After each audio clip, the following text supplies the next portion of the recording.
Hello, I'm Katie Paris, and tonight we are uncorking with the woman who has just been elected chair of the Congressional Black Caucus. And this is happening, of course, at the moment that Trump is exiting and the Black Lives Matter movement is ascending. Yes. Representative Joyce Beatty, thank you for being with us tonight. Thank you so much, Katie. I am so excited about being here, and I love the Uncorked. I'm a big fan. I'm a big follower. And yes, I have been in committee since 2 o'clock, and I had 5 minutes to spare, but I was not going to miss being uncorked. Oh, you are the best. You're the best. Well, we have been anxiously awaiting our time with you. I even put on a little bit, I tried to up my game a little bit tonight, not just the button down flannel shirt that I usually have on doing my thing, because you all, Congresswoman Joyce Beatty, this woman brings it in every way. You just got to step it up when she is with us. So, and thank you for working so hard. I know that you were planning to come back to Ohio today, but I think for a couple of reasons, both this snowstorm as well as you're just working nonstop on COVID relief, trying to deliver for families. And so thank you. Thank you for that hard work. No, thank you. And as much as we want to come home with family, I was one of the first, Katie, very early on to say, we should stay here until we get something passed for immediate relief that goes to families and small businesses. And especially as we deal with what we have to deal with in the future with COVID-19. So we're going to be here hopefully tomorrow. It won't be the package that we all loved and wanted, but we cannot not send relief back home. Wow, right? And just this time of year when everybody, because of COVID, we're just thinking about family so much and what we wish we could do and we can't do. So, thank you for keeping families at the center of this thing and fighting with this obstruction against, doing the right thing. So you work hard for us, Representative Beatty. You are working hard in DC, time away from, your own community and family to do this work.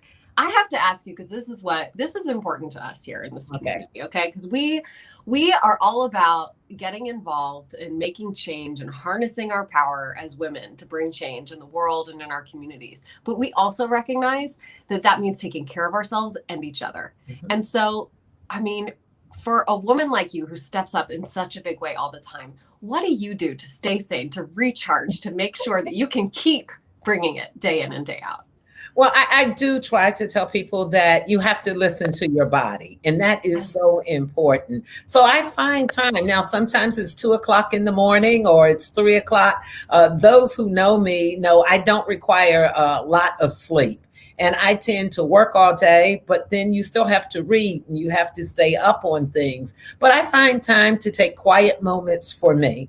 I find time to walk and to relax and to watch at least one videotape or one show on TV for at least an hour that has absolutely nothing to do about nothing. Yes. It gives me that mental break.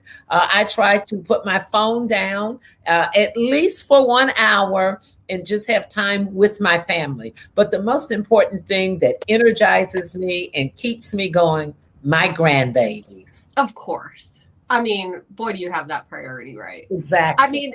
I love what you said, though, about listening to your body. I think that it's so easy for us to not pay attention to those cues, but the way that it does all show up in that physical way, and that's the direct place you went. I love that, because I think that that's something that we're all trying to become more aware of, like how stress shows up for us in those ways. If we can be aware of that. So, ladies, listen to the wisdom. Listen to your bodies. Yes. I served for many years. I want to give a plug to the American Heart Association. I was on their board as a non-medical person, but I'm a stroke survivor. And so that was one of the things that they also said for women. And to make sure, if your body says you're tired, don't go drink a cup of coffee. Don't go have a Pepsi to re-energize. Take a moment and sit down and take a few deep breaths. Just listen to your body. You are so good. Okay. I'm going to try to take that advice. All right. This is what I want to get to, Representative Beatty. So with Trump finally kicking and screaming on his way out. What is it like to take on this new leadership position? I understand the Congressional Black Caucus will be celebrating its 50th anniversary in 2021. There's so much significance to this time and coming into this role. What is that like? What does that mean to you? What does it take on? What does it mean to you to take on this leadership position in this particular moment? Well, it's an honor, first of all, for your peers to elect you. It's also, as you mentioned, our 50th anniversary. But to have the ability to stand on the shoulders of giants like Shirley Chisholm, one of the 13 founders and the only female, it makes a difference. But to bring it in today's time, I have to give a lot of credit to the folks who are out there in the movement. I had somebody do an interview about a week ago. And when somebody said, what do we think about what's happening now? How hard is it going to be? They gave credit to the movement. And so people may say we're protesting, we're fighting, and that's true. But when you think about the women in the movement, when you think about the children in the movement, when you think about Black Lives Matter and all of those folks who are out there fighting, that's what I look forward to, taking the work that they have gotten the attention of America, whether it was George Floyd and a knee on your neck, whether it's now in our community, Casey Goodson or Breonna Taylor. We have been able to put a face on the injustices. Being the chair of the Congressional Black Caucus, Katie, we represent 17 million Black Americans. That's 41% of the Black population, but we also represent 82 million Americans. So when you think about how many voices will hear what I get to lead, we have to get it right. We have to change. Our tent with the Congressional Black Caucus is big. I am so excited that we're going to have 6 new members, and they are as diverse. They are going to bring it. And I am so glad, because here's the thing, no matter how we get there, we all have a common goal. And it's very much like your Uncorked mission. You know, we want to talk about the injustices and we want to bring about change. We're going to talk about civil rights, but we're also going to talk about housing and education. And naturally, we will start with healthcare, because when you look at the COVID-19 pandemic, along with the economic and injustices there, as well as the social injustices. So it's exciting. And lastly, it is exciting because we have new leadership.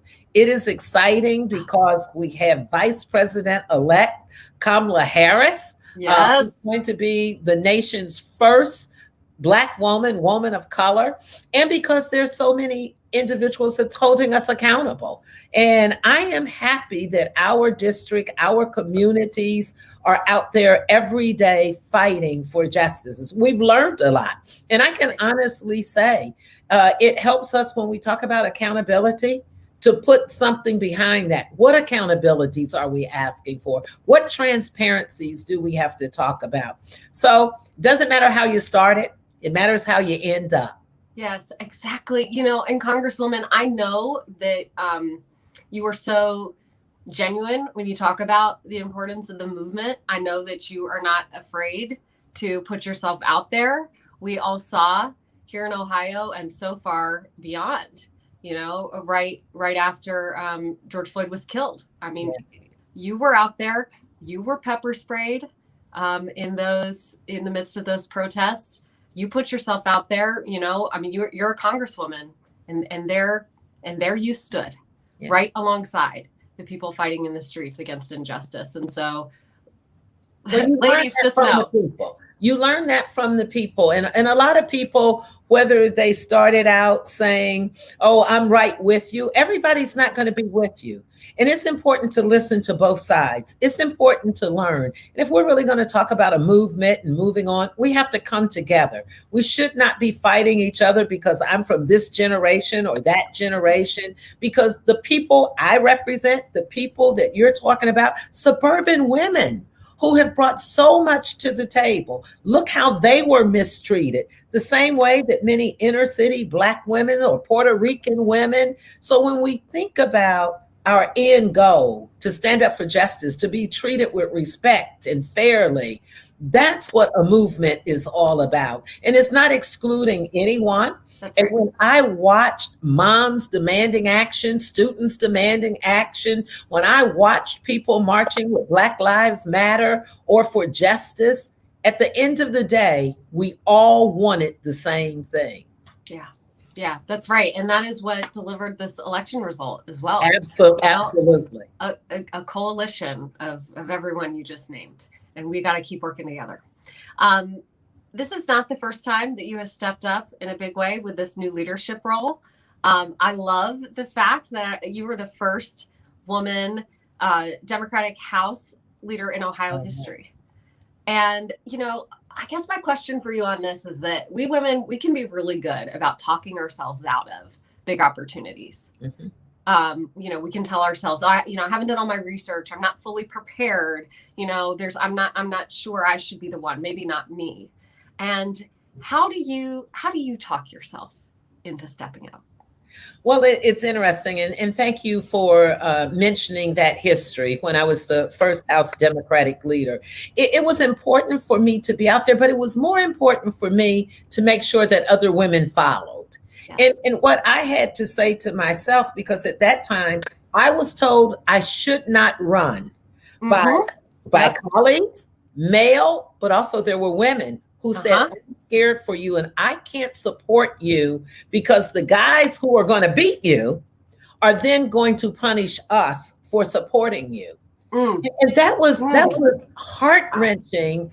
That I'm thinking, here I am out here, and then to complicate it, they said, and Joyce, you're also Black. Like, I didn't know I was Black, but they were like, because you're female and Black, you can't do it. And I think that gave me extra energy to thrive and to say, well, I've always been taught we had to work twice as hard, and that was just to get the equal opportunity to be noticed. So I took that energy that my parents put in me, and I was determined, win or lose, I was going to get into the race, because if you don't get into the race, if you don't get into the room, you can't lift others up. So I put a plan together, and that's the thing that you have to talk to yourself about. First, you have to think, what did they do that was so great? Well, it wasn't that great. They did all the things I knew we had to do. You had to get people elected, you had to raise money, and you had to go talk to people. And so I did that in real, authentic terms, and the rest is history. But that's what I've said also to those women who followed me. Don't give up because of race or ethnicity. Don't give up because of any of the characteristics about yourself, because the only way change happens is for somebody to get in the change. And traditionally, it's one step at a time, or one small victory leads to others. Look at Kamala Harris. Right. People thought she should not run for president. Look at Barack Obama. Yeah. Look at Martin Luther King and John Lewis coming up, taking on Martin Luther King. But at the end of the day, they all worked together. Look at the suburban women in Ohio who've gotten elected in the state house, who've gotten elected in our judicial system. So I think the whole thing is not only talking to yourself, but talking to other women. And I'm going to steal this Uncorked slogan. I love it. Getting women uncorked. That's the thing. Letting them know once you take the cork out, everything else flows. Oh, I love that. I mean, I don't even know if I had even fully played that whole thing out. I mean, you're just showing me the brilliance of the brand, actually, I think. So, but everything you said resonates with me so much. This notion of we have to carry as we climb. It's not enough to think about, okay, I'm going to do this. I'm going to put myself out there, but who am I bringing up with me? And I don't know, it sounds like your parents raised you right. And maybe you were just born this way, but I mean, I'm so thankful that you were, and that you have led in this way that has created opportunities and a path for others, and also recognizing, like, ladies, sometimes we are too hard on each other. What you said is so real about when you were thinking of putting yourself out there and what you were told. But let's just hear how Congresswoman Beatty received that and how important that was to where she has gone and continues to lead. Okay, we've got to talk about Georgia. Yes. We are all active. You know, the moment this election happened, of course, it was like, okay, good. We've got Biden elected now. So much more work to do. And I know that this Georgia Senate runoff race has a huge impact on you and your job, especially in this new leadership position. I do want to say, maybe Beverly will put it up on the screen. We have a suburban woman fund going right now. Congresswoman Beatty, it's called drinkcheapwine.com. And what that means, in my glass, I have my favorite Trader Joe's, my $2 chuck going. And with all my savings, it goes to drinkcheapwine.com. And that means that it's split. Yes, ma'am. That I will drink with you to that. Yes. Look at that glass. People, this woman has class. All right. So all the funds go to Fair Fight, Reverend Warnock, and John Ossoff's campaigns. Yes. They get evenly split between that. So we have to step up. This is an important part of how we can step up for each other and make sure that, you know, Joe Biden and Representative Beatty can actually get things done for the people, the very things she's working on right now, like COVID relief and everything else in the midst of a pandemic.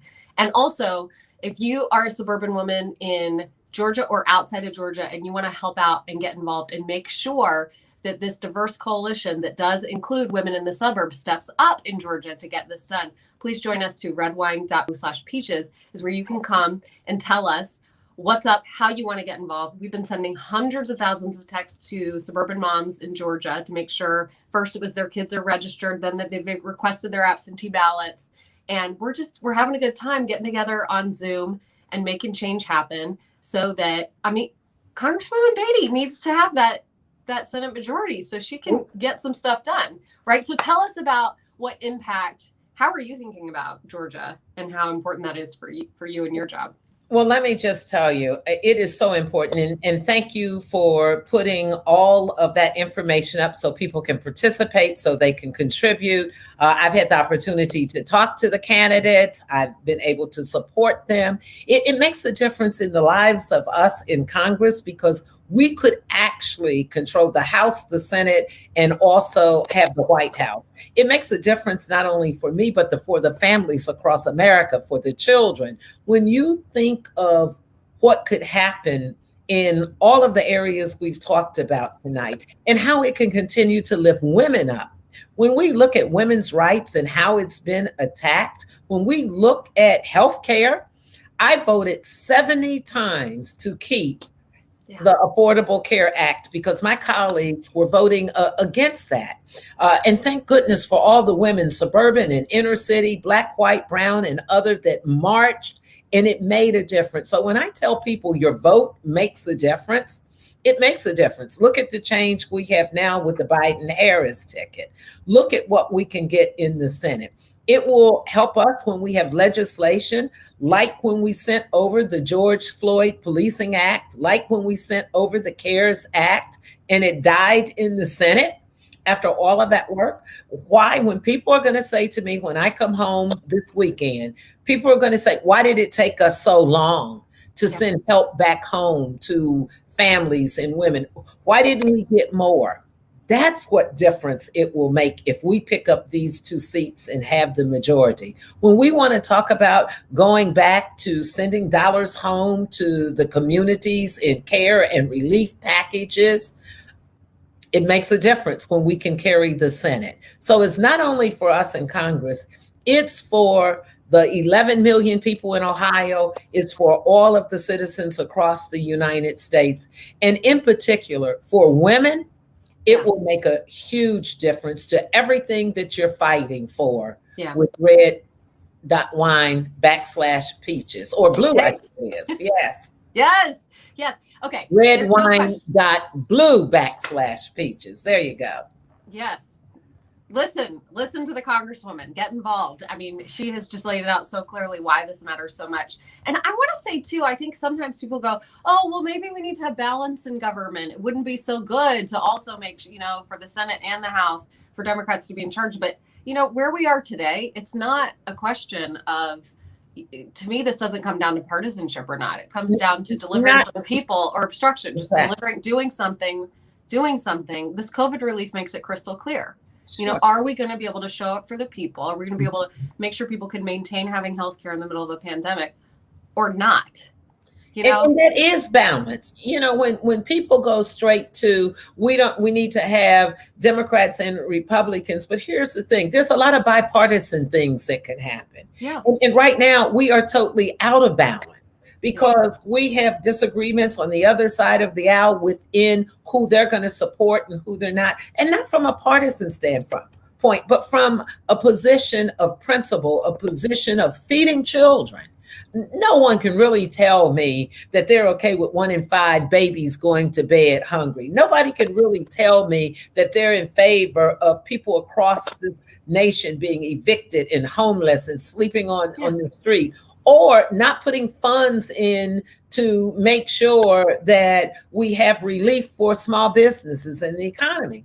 So what we're looking for is a balance of change to make sure that we're not embarrassing to this great America that we live in. And that's the balance we're looking for. That is so well put. Thank you. All people. And we heard President-elect Biden say he wants to be a president of the people. He wants to be fair. And so I think that's the balance that we're looking for. Thank you for so clearly defining that. Okay, I am bringing on a very special lady, someone who I know that you know very well, because we've been talking about Georgia, and this woman has been working hard getting all the women engaged in Georgia. Julie Collins, are you there with us? I am. Hey, how are you? So Julie, without a doubt, I just have to say this, Katie. Yes, please. She is without a doubt a woman with a mission, a woman that is courageous, a woman that is principled and will stand up for what she believes in. And all along, she's always lifting people up. If you're even already in a position to lift others up, she's standing right by you and pushing you. If you want to get involved, she's the person you want standing with you. And I just have to say, she's also very special to me. Thank you. Thank you so much. You are also so very special to me, and I am so excited about your new position. I'm just really, really super proud, and so proud to be in your district. But like Katie said, I'm working with a bunch of ladies. We've got hundreds of ladies who are volunteering all across the country. I talked to a lady yesterday in Alaska who is supposed to be watching us here tonight and is going to be with us later on. We're going to have a little tequila and texting. That's what we do in the evening. I like that. So we've sent out over 100,000 texts. We do a lot of friend-to-friend texting, which is way more effective than texting a stranger. And so that's really our big thing that we do. So yes, there it is, redwine.blue/peaches. Get involved. We're getting these suburban ladies engaged. We're getting them involved. Everybody's excited, and like I said, we want to do this to help make your life easier on January the 6th when they, swear everybody in and you guys get going. Absolutely. And I'm just so grateful for us recognizing that it's important for us to be visible across the entire United States. And that's why another reason, Katie and Julie, you said it so well, that it's important for us to make those phone calls, to make small contributions or whatever you can, because we are fighting to save our democracy right now. And Georgia will play a large part of that. And as I like to tell people, we have to figure out how to go from agony to action. And that's what you're doing. You're taking us to the action that suburban women can make a difference. We know that right here in Reynoldsburg. When we think about how we were and underrepresented in Reynoldsburg, and here we are with now women from the suburbs who had never been engaged in elections, putting together a whole team. And not only that, they won. Yes, they did. Yes, they did. And Julie had something to do with that. And Representative Beatty, I loved what you said about Julie, and it's such a privilege to get to work with Julie and other women across Ohio. But I love hearing women lift other women up. And it just reminds me how lucky I am to have women like Julie, but Julie, you in particular, on this red, wine, and blue team. And I mean, we're unstoppable when we get women together like this, lifting each other up. I mean, you all heard what the Congresswoman had to say about Julie. You all need to get in on this tequila and texting. Like, who wouldn't want to hang out on a Zoom call with Julie and get stuff done? Okay, right? It has been endorsed. Thank you very much. Yeah. All right, Julie, thank you for reporting on Georgia, and I know we're going to see you in a couple minutes too, because you are going to be leading a little conversation post show here as well. Absolutely. All right. Thank you. All right, Representative Beatty, I got a couple more questions for you. Okay. Something that a lot of the women wanted to know about was that we have seen a lot of press releases in this, with Black Lives Matter, sort of ascendance of Black Lives Matter has been working hard for a long time, but with greater attention since George Floyd was killed, there have been lots of press releases from institutions, from businesses, saying, aligning themselves with BLM. What opportunity do you see in your new role to hold them accountable? Are we going to be able to see words turn into actions?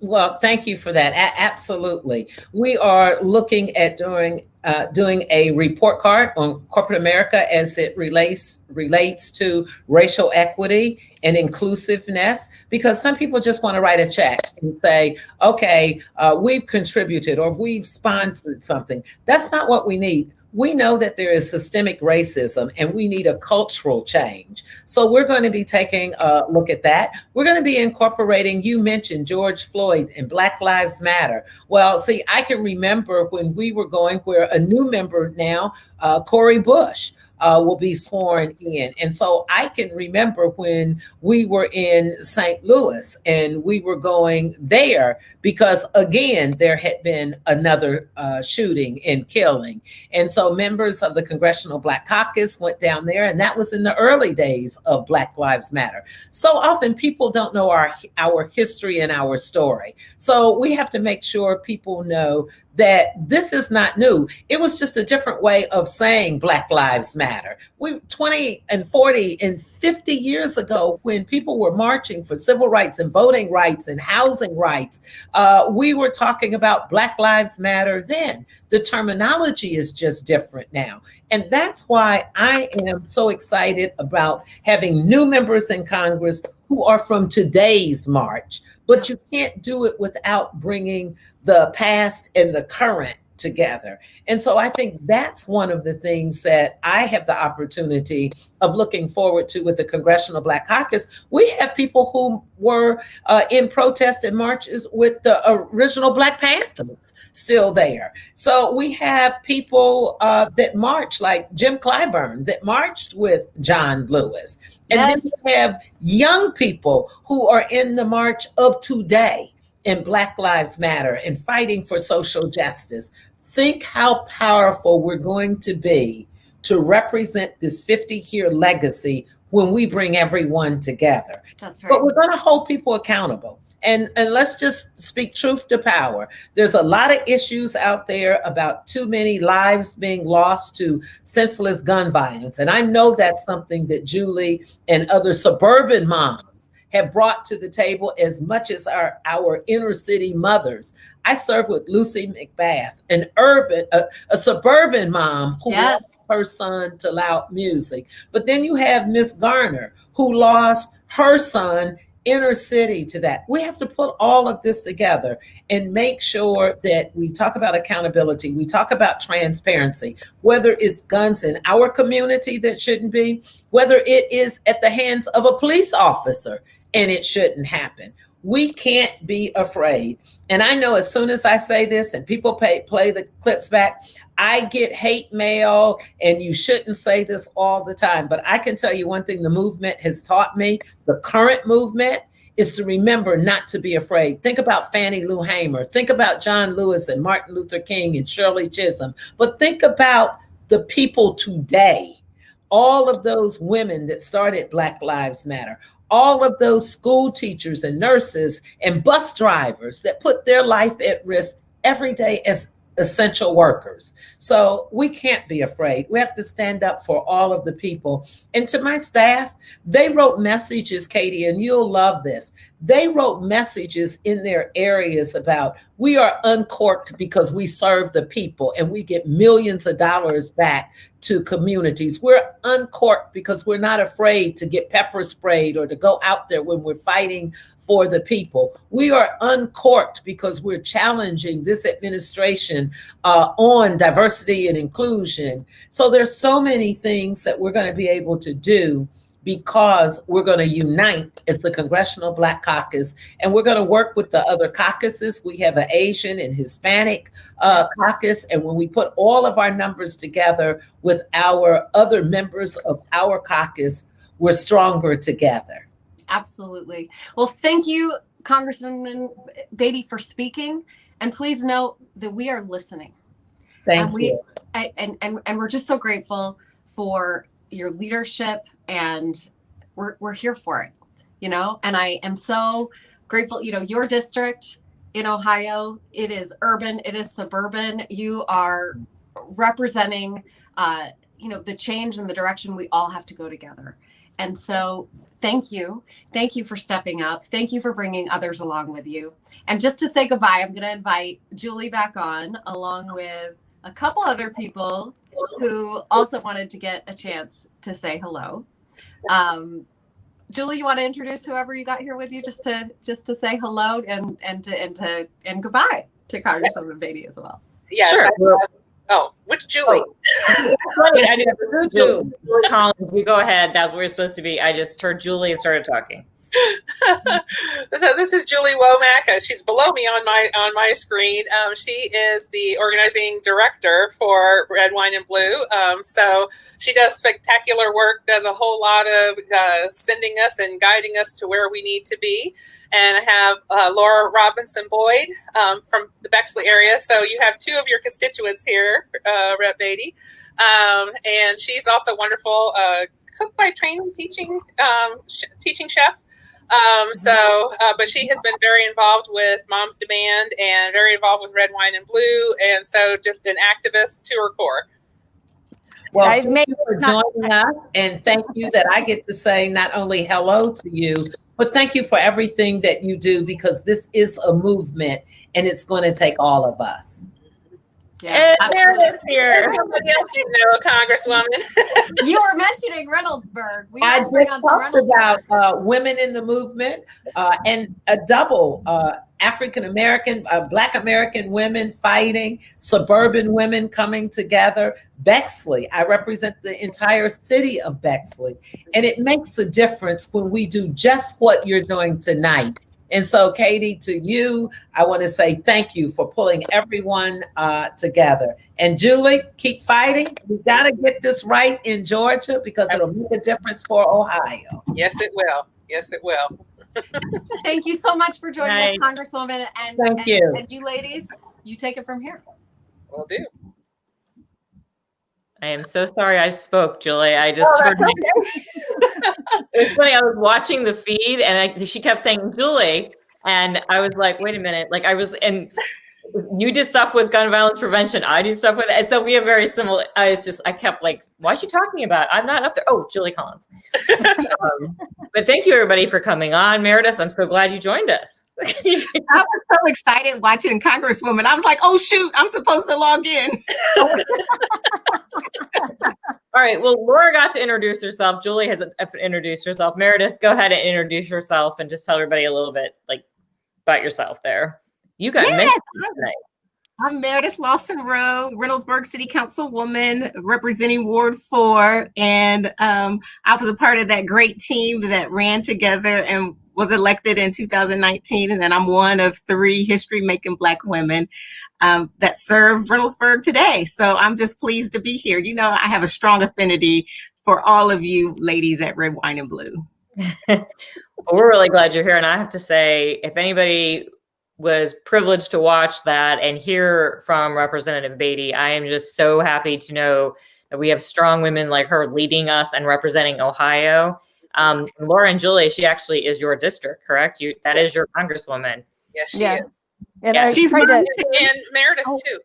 Yes. Oh, Meredith too. Okay, that's right. That's awesome. Interesting district. I think it goes over to Hilliard as well, so it kind of covers a lot of suburbs around Columbus.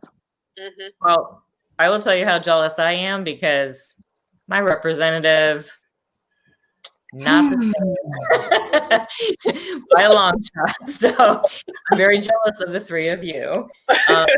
Julie, you've known Representative Beatty for quite a while. I mean, you worked for her, correct? I did. She was my boss. I worked for her when she was the minority leader in the Ohio House of Representatives. I was her senior legislative aide. Mm-hmm. And how was that? Was that like the best job you've ever had? Oh, beside red, white, and blue, but like the best job you've ever had. Right. Yeah, it was fantastic. I mean, a lot of I learned so much, working with her, and, was so grateful that she, gave me the chance when she did. Because, you always see a lot of younger folks in the political arena and doing things, around the state house. And I was in my 40s when I went to work for her. And so, that's a pretty big deal, actually. But she's always about that. She's always about empowering women. She's empowering women of color. She's really about, having an even playing field for everyone that she represents. And when she, looks at doing things that's, a global, she looks at it with a global spin. And, so it's just, it was just an honor and a privilege to be able to work with her and work for her. And like I said, learned a ton. Laura, I saw you in the comments saying how great it was, because I know that, well, you and I both do stuff with Moms Demand Action, but how wonderful it is for you to have a representative who actually cares about that issue and listens to you. How does that, how do you feel about that living in her district? Joyce Beatty has been an incredible supporter on gun violence prevention. She has she mentioned it herself, she's marched with us in the streets when we've had rallies, like after the Dayton mass shooting last year. She marched right alongside us. She was marching in the streets last weekend with the Casey Goodson Jr. protests last Friday night. So she is out here all the time and, representing what her constituents really care about, right? It's so nice to have that authentic, real caring and compassion for her community. It's amazing. So I would never live anywhere else. What would it be like to have a representative that showed up in your community? I don't know what that's like down here. But I get the feeling that Councilwoman Lawson Rowe there probably shows up for her community. So I loved what Representative Beatty was saying too about like being told, as a woman and as a Black woman, that you just can't do this, and that she was just like, you just have to show up. And Meredith, how was that for you? You showed up, right? You and the football moms, you guys showed up and ran. How does that feel? How empowering did that feel? Well, unlike Representative Beatty, I had to have a little more coaxing, but once I was in, I was all in. And so it's all about, I care. Congresswoman cares. You see her out working and you see all of her energy, and you just want to be like her. You want to show up like her. You want to lead like her. And she always just gives so much time to whomever she's speaking with. It's like you're the only person in the room. And whenever I happen to reach out for a question for anybody on her staff, and this was back when Julie worked for her, anybody on her staff, if you reach out to them asking something of the Congresswoman, someone contacts you in a timely manner. So having a Congresswoman such as that, yes, if someone gives me a call, I try to show up and be as responsive as I can be. Well, and that's what we're trying to do with Red, White, and Blue for all of you who are watching, is that we really want everybody to step up. I know that a lot of times we just feel overwhelmed with what's going on because there's so much craziness going on. But when you actually stand up and do something, and it's whatever works for you, everyone's got different comfort levels, but when you do stand up and do something, it really does make you feel better, and it makes you feel empowered, and that you have taken some action, and it kind of helps balance out that craziness you may feel that's going on. So we want you to get involved and come hang out with all of us ladies. We're fun. You can come hang out with us. as Julie mentioned, we're going to be doing an event actually pretty soon here at 8 o'clock called Tequila and Texting. I actually, before I jumped on, I dropped the registration link in the chat. So feel free to jump on there, register, come and join us. And we're going to do some fun actions in Georgia. And I know all of us have really enjoyed being involved in like taking action and stepping up. So, like Julie, you know, how do you feel? Like, what is your feeling around that when you've done something? You know, how does that make you feel? You've been doing this for a while. I mean, you're not afraid to step up and say what you think and take action on it.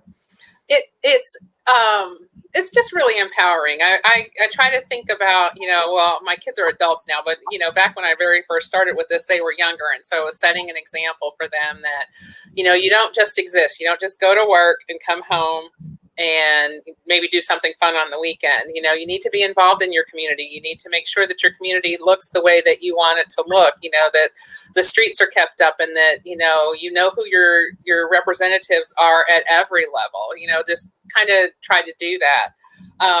Tonight, listening to the Congresswoman, I mean, she took our Uncorked theme and really ran with it. And I love some of the stuff she said.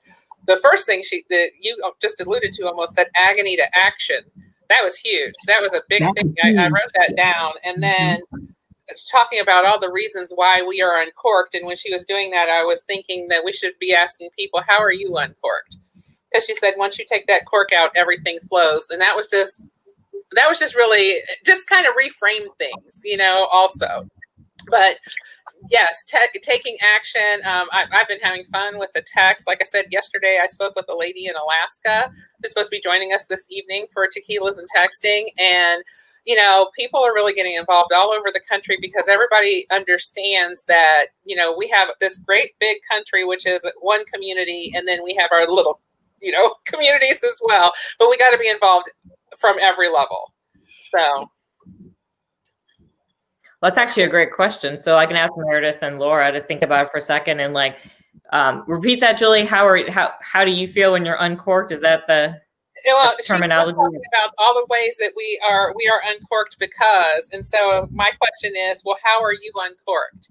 You know, what are you doing in your communities? What are you doing that, you know, is moving us forward, all of us collectively? Yeah. I feel like I'm uncorked because I can actually use my courage and not be afraid and to stand up for what is right and to advocate and to share other voices that I represent. And it's not always the same voice that's been heard in the past. So yeah, I can take it on and on. I'm uncorked because I'm using my courage. I'm uncorked because I stand on the shoulders of those before me. I'm uncorked because of the 22 founders that marched with the women suffragists and didn't have the right to vote. So I could go on and on. Your turn. Okay, your turn, Laura. So, you know, just what Julie and Meredith said, you know, you have to speak your truth. You have to speak truth to power. So don't keep that bottled up because you're not going to change anything if you don't get involved and you don't speak out and you don't get others involved with you, right? To make a difference in your world around you. If you don't like what's going on, you have to speak up and speak your truth to make change. So 100%. And I think that's one of the best things that we do too with Red, Wine, and Blue is we've kind of created a sisterhood here and everybody has each other's backs. And I loved all of the women holding each other up when Joyce, Representative Beatty and Julie and Katie were talking. And that's so true. And I think we find that in our groups. So if you are, you know, in our Suburban Housewives Against Trump page, or we have just started, if you are in Georgia, we have a page called Red, Wine, and Blue Decanted Georgia. If you guys are watching and you have friends in Georgia, can you please send them to that page? Because we would love to meet all of them down there. What, you know, them on the ground talking to their friends is really going to be super impactful in this election. And so we're really trying to reach Georgia women.